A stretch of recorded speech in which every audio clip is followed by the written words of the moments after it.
န်းစုကြည်နဲ့တွဲဆောင်ခွင့်တောင်းဆိုမှုတိုးတက်မှုမရှိကြောင်းအာဆီယံဥက္ကဋ္ဌပြောကြား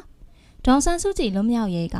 အာဆီယံအနေနဲ့နေပြည်တော်အစိုးရနဲ့ညှိနှိုင်းနေတဲ့အဓိကအချက်ဖြစ်ပြီးဒီချက်ပေါ်အာဆီယံရဲ့သဘောထားကပြောင်းလဲမှုမရှိဘူးလို့အာဆီယံအလှည့်ကျဥက္ကဋ္ဌဖိလစ်ပိုင်သမ္မတမာကိုစ်ကပြောကြားလိုက်ပါတယ်။ဒါ့အပြင်ဒေါ်ဆန်းစုကြည်နဲ့တွဲဆောင်နိုင်ရေးနေပြည်တော်ကိုတောင်းဆိုထားမှုကတိုးတက်မှုမရှိသေးကြောင်းလည်းထည့်ပြောပါတယ်။ဒီကနေ့အာဆီယံထိပ်သီးဆွေးနွေးပွဲအပြီးပြုလုပ်တဲ့သတင်းစာရှင်းလင်းပွဲမှာသူကအဲ့လိုမျိုးပြောခဲ့တာဖြစ်ပါတယ်။ဒေါ်ဆန်းစုကြည်နဲ့ပတ်သက်ရင်ဘယ်လိုလုပ်ကိုင်ဆောင်ရွက်တယ်လဲဆိုတာကအရေးကြီးပါတယ်။ဒါကမြန်မာပေါ်အာဆီယံရဲ့ဆုံးဖြတ်ချက်တွေအတွက်တရားမှုရှိမှာဖြစ်ပါတယ်။မြန်မာရေးဖြည့်ရှင်းဖို့မှာရှေ့ဆက်နိုင်ရေးအတွက်ခေါင်းဆောင်တွေရောဝန်ကြီးတွေရောတိုင်ပင်ဆွေးနွေးနေကြပါတယ်လို့သမ္မတမာကိုစ်ကပြောပါတယ်။ဒေါ်ဆန်းစုကြည်လွတ်မြောက်ဖို့လိုပြီးသူ့ရဲ့နိုင်ငံရေးဆိုင်ရာအခွင့်အရေးတွေတက်ကျင့်သုံးလုပ်ကိုင်ခွင့်ရရှိမှာဖြစ်တယ်လို့ခေါင်းဆောင်တူအနေနဲ့ဆောင်ရွက်နိုင်ခွင့်ရရှိရေးလည်းလိုအပ်တယ်လို့ပြောပါတယ်။အာဆီယံဘုံသဘောတူညီချက်၅ချက်နဲ့ပတ်သက်ရင်မြန်မာမှာတိကျထင်ရှားတဲ့အပြောင်းအလဲကိုမတွေ့ရအောင်လို့လည်းသမ္မတမာကိုစ်ကပြောခဲ့ပါတယ်။မြန်မာအသွင်ပြောင်းအစိုးရရဲ့ခေါင်းဆောင်တွေအနေနဲ့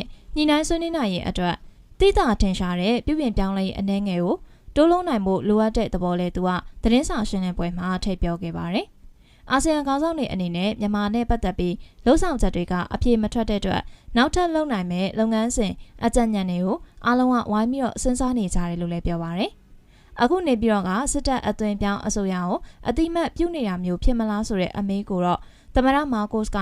မြန်မာဟာအာဆီယံရဲ့စီးပွားကုန်သွယ်ဘက်မိတ်ဖက်ဖြစ်အောင်မကအာဆီယံမိသားစုဝင်တနိုင်ငံလည်းဖြစ်ပါတယ်လို့ဖြေကြားသွားပါတယ်။